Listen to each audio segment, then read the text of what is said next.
불자 여러분 반갑습니다. 이 삼복더위에 건강은 좋으신지요? 아무튼 이 부처님 말씀을 같이 생각하는 그런 시간에 대해서 진심으로 감사하게 생각합니다. 반갑습니다. 오늘은 역시 원효 스님 말씀이 계속 되겠습니다. 무행공신은 무행, 수행이 없는 빈 몸이라는 표현을 하셨습니다. 행이 없는 그런 이야기가 되겠죠. 그래서 저부터 이론은 잘 이야기를 합니다. 근데 행이 따라가기가 참 힘이 듭니다. 누구든지 언행일치하기가 힘이 들거든요. 그래서 저도 불자님들과 이리 이야기를 하면서 저 자신에게 많이 반조를 해봅니다. 과연 이야기를 하고 있는 나 자신부터 그렇게 잘하고 있는지라고 생각하면은 자신이 굉장히 부끄러운 일이 한두 번이 아닙니다. 그래서 여기 우리 원효 스님께서 수행이 없는 빈 몸이라고 했습니다. 무행공신. 여기에서는 마치 빈 몸이라는 표현을 하셨습니다만은 항상 우리가 마음속에 수행을 해야 된다는 그런 표현을 하시다 보니까 공신이라는 말씀을 하신 것 같아요. 행이 없는 빈 몸은 양무이익이요. 양이라는 것은 기를 양자입니다. 요즘 시대에 좀 여기에 해당이 되는 이야기라고 볼 수 있습니다. 굉장히 영양 가치를 많이 운운합니다. 오군을 갖추어야만이 우리 몸이 윤활하게 된다 라고들 이야기 많이 하시고, 그래서 많은 단백질, 지방 등등 탄수화물을 많이 먹으면 되지 않는다 등등 이 몸에 좋은 이야기들을 많이 하고 있습니다. 저부터 아무리 좋은 음식을 먹어서 기른다는 것은 우리 몸을 잘 보양시키도 빈 몸은 이익이 없다 했습니다. 그래서 우리가 일반적으로 표현하자면은 예쁘게 따듬고 좋은 오군이 다 갖추어진 음식을 먹어서라도 우리가 뭐가 빠진다면 나의 자신에게 수행과 교양이 빠진다면 그것은 그야말로 공신이 되지 않겠습니까? 그래서 아무리 기르고 해도 이 빈 몸한테는 별로 이익이 없다는 그런 말씀이 되겠습니다. 무상부명은 무상. 우리 불교에서는 무상이라는 용어를 많이 씁니다. 무상. 무상한데 돈 벌 게 있나? 무상한데 할 게 있느냐? 이런 말 많이 남발합니다. 그리고 근세에 우리 법정스님께서 무소유라는 책을 저도 몇 번 읽었습니다. 그리고 신도님들에게도 사서 보시도 하고 그렇게 했습니다만은 그 스님께서 무소유라는 말씀은 아무것도 가지지 않고 그냥 옷 다 벗고 있는 것이 무소유라는 말씀을 하신 건 절대로 아니거든요. 그래서 간혹 그 무소유에 대한 이야기를 모르시고 표현하는 불자들도 계시거든요. 스님들도 또는 불자 저 사람 절에 다니는데도 별 수 없대? 많이 가졌잖아. 이런 식으로 빈정거리는 분들이 간혹 계시더라고요. 그거는 무소유와 무상에 대한 뜻을 확실히 모른다는 뜻입니다. 내가 가졌지만, 내 자신이 가졌지만 그것을 가진 것을 없는 자에게 베풀 때는 없으면 내가 줄 수가 없잖아요. 이게 집착하느냐 그걸 베푸느냐에 따라서는 천양지차입니다. 항상함이 없는 우리의 목숨에다 비유하셨거든요. 우리 목숨은 무상입니다. 유상이 아니에요. 항상함이 없습니다. 언제 어느 시에 어떻게 내가 죽을란지 어떻게 될지 아무도 몰라요. 그래서 옛날에 한 몇 년 전에 큰 스님이 멍텅구리라는 노래로 굉장히 많이 유행이 됐습니다. 멍텅구리 이래도 멍텅구리 저래도 멍텅구리. 그게 뭐냐면은 자기 자신을 깨달지 못하는 이야기를 그렇게 표현하신 거예요. 그분이 진짜 멍텅구리가 아니라 그래서 우리의 이 목숨은 부명입니다. 항상 떠가 있는 목숨이에요. 그래서 우리가 부초라는 말도 하죠. 부초. 부초는 이 연못이나 이렇게 보면은 풀이 이렇게 떠가 있는 거를 부초라 하잖아. 부초. 떠가 있는 풀이다. 풀초자. 부초. 그래서 우리 목숨은 부명입니다. 떠가 있는 목숨이기 때문에 언제 어르시에 죽을지를 몰라요. 근데 영원히 나는 살 거라고 생각하고 착각 속에서 우리 사람들은 살고 있습니다. 그리고 가진 거를 절대 놓치지 못합니다. 가진 만큼 우리 월호스님의 멘토가 있죠. 가진 만큼 베풀고 나누고 아는 만큼 법문을 해주라는 우리 월호스님 말씀이 있듯이 우리 불자님 역시 마찬가지예요. 당신들 가진 만큼 남들에게 베풀 수 있는 그런 보시 정신이 있어야 된다는 거죠. 항상함이 없는 뜬 목숨은 애석불본이라. 사랑하고 우리 몸 억수로 사랑합니다. 굉장히 자기 몸 외에는 다른 사람 몸은 별로 사랑하지 않아요. 그래서 우리 속담에 이런 이야기 있습니다. 자기 손톱 밑에 가시는 굉장히 중요시 여깁니다. 가시 있는 거 아파서 아우 너무 힘들다 하면서 다른 이가 크게 다쳐서 힘드는 것은 알아주지 않습니다. 그런 것처럼 남을 배려하는 마음이 좀 없다는 표현을 그런 표현을 하셨겠죠.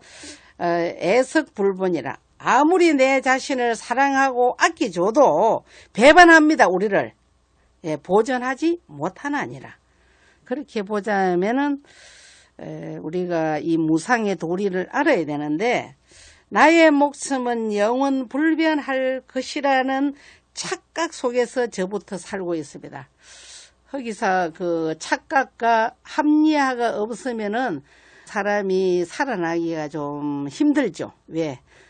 내가 이 세상의 최고야. 내가 내만 아는 사람이 어디 있어. 이렇게 생각을 해야 자기가 어깨에 힘을 주지. 계속 자기를 비하시키면은 힘이 안 생기잖아요. 그래서 거기 지나치면은 자만이고 오만이고 여러 가지로 우리가 겸손한 것이 없어집니다. 그래서 그 중간 중도로 취하기는 참 힘듭니다. 저부터. 망용상덕하야. 망 바란다는 뜻입니다. 바란다. 뭐를 바라는가? 용상이라는 것은 우리 큰 절이나 선방에 가면은 용상방이라고 큰 방에 가면은 이렇게 창호지를 해서 이름 쭉 써놨습니다. 누구는 부전이고 누구는 지금 대웅전의 노전이고 고향주고 뭐 이렇게 이름 쭉 써놓습니다. 그 용상방 이야기할 때는 용상방이라고 합니다. 근데 여기 용상이라는 것은 용은 우리 그냥 제가 그 공부한 거를 보면은 용이라는 것은 구름을 일으켜서 비를 이렇게 내는 것이 용의 자기 본분이랍니다. 근데 여기에서 용이라는 것은 조사스님의 법문을 말씀하시는 겁니다.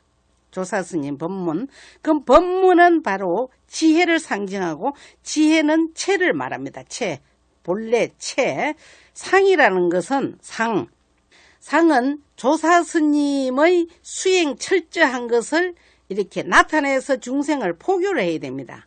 그래서 용상만 지나치게 바라면서 용상의 그 이치에 내가 수행을 하지 않는다면은 그는 어리석은 자의 수행이죠. 그래서 지혜와 자비를 갖추도록 자기가 열심히 이렇게 수행을 해야 된다는 거죠. 망용상덕하야. 용상덕을 바래서 능인장고하고 능이 장고라는 것은 길장자입니다. 오래장자, 오랫동안 고통을 참고 우리가 무슨 일을 하든지 간에 어려움이 없기를 바라지 말라 했습니다. 보왕산매론에 보면은 병 없기를 바라지 말라, 일에 장애 없기를 바라지 말라는 그 말씀도 있잖아요. 그래서 우리가 어떤 일이든지 괴로움이 오는 것을 참아 나가야만이 인욕보살이라는 말을 많이 하잖아요. 그래서 우리 부처님께서 전생 이야기 금강경에도 나오잖아요. 할절신체한다는 거. 제석천왕과 서로 이야기 그 자체가 부처님 전생담 이야기거든요. 너가 그 오른팔을 내. 그러면 내가 칼을 자르겠다. 뭐 이런 식으로 그거를 참고 넘겼더니 부처님 그 전생 이야기입니다. 그랬더니 그 나주 참았다마는 그 팔이 그대로 또 붙는다는 이런 이야기는 그분의 전생담 이야기입니다. 그분 누구냐? 우리 서가모니 부처님 전생 이야기는 많습니다. 호명보살도 부처님 전생의 보살 이야기거든요. 장고를 참고 오랫동안 그는 어떤 고통이 있더라도 참고 기사자자하야 기사자자 발알기자입니다. 발알기. 사자자의 안기를 기약해서 기약할 기자입니다. 이 사자라는 것은 부처님을 사자라 합니다. 우리가 청법계에도 사자자가 있잖아요. 청법계에도 부처님께서 법문을 하시면 모든 중생들이 다 부처님한테 기여합니다. 그리고 큰 산에 사자가 한 분 이렇게 크게 우렁거리면은 모든 작은 짐승들은 이렇게 고개를 숙이고 감히 자기를 내 보이질 못합니다. 잡히면은 안 되잖아요. 그래서 사자라는 것은 불타 부처님의 자리에 가기를 기약해서 그렇게 부처님 자리에 가기를 기약을 한다면은 영배 용락이니라. 영배 길이 아까 그 장고라는 장자와 영원할 영자와 의미는 비슷하겠죠. 길이 용락을 등질지어다. 용락 욕망과 즐거움을 등질지어다. 그렇습니다. 그 일반적으로 우리가 사회 분들을 보시면은 어떤 이치에 오르기까지는 정말로 많은 것을 참고 견디고 어려움을 내시고 하고자 한다고 하고 하고자 하지 않는다고 안 하고 이렇게 된 분이 어떤 이치에 오를 수가 없습니다. 마찬가지입니다. 사자자에 오르기까지는 정말로 욕망이라는 그 욕망, 즐거움을 자기가 등지고 해야만이 역대 참 큰 스님이나 조사 스님들이 오늘에 있는 것이지 그 욕락이 생각날 때마다 자기 하고 싶은 거 다 한다면은 할 수가 없죠. 예, 그래서 여기에서 우리 원효 스님께서는 사자자를 기약해 하는 것은 자기가 그 오르고자 하는 것은 길이 욕망과 즐거움을 등질지어다. 행자 심정하며 행자라는 것은 수행자를 행자라 합니다. 금방 들어온 초콜릿색 입은 그런 분이 행자가 아니라 저부터 비롯해서 머리 깎고 부처님 제대로 살아있는 분 또는 제가 불자도 수행하는 분은 다 행자라고 말할 수 있죠. 행자, 수행자가 마음이 깨끗해진다면은 여기서 깨끗이라는 것은 우리 유기체로 뭐 닦고 실고 이게 깨끗한 것이 아니라 탐진치를 잘 이렇게 조정한다면 탐진치 조정하기가 정말 힘듭니다. 솔직히 일어나는 탐욕과 썩나는 마음, 어리석은 마음을 제거하기는 정말 힘들거든요. 마음이 깨끗하다면은 제천이 모든 천신이라는 것은 모든 팔부신장님을 말합니다. 팔부신장 제천이라는 것은 제천이 공찬하고 함께 찬탄을 해주신다는 겁니다. 함께. 그래서 우리가 이런 말을 합니다. 부처님께서는 모든 것을 다 자비로 이렇게 받아주시지만은 신중님이 우리가 이렇게 잘 행위를 계를 파하고 잘 행위를 잘 못한다면은 신중님이 밀어 던졌다 이런 그 이야기도 합니다. 근데 그것이 어릴 때는 거의 잘 안 믿겠는데 정말 맞을 것 같아요. 그래서 옹호 신장님이 함께 찬탄을 해줘요. 어떻게 이렇게 수행을 잘하고 깨끗하실까 하고 그렇게 찬탄을 하시고 도인이 돌을 닦는 사람들이 연색하면은 색을 생각한다면은 돌을 닦는 수행자가 색이라는 것은 여기 뭐 큰 개념이 있겠습니다만 여기에서는 여자 남자겠죠. 수행자 남자라면은 여자를 늘 생각한다면은 그 수행이 온당하게 되겠습니까? 안 된다는 그런 이야기겠죠.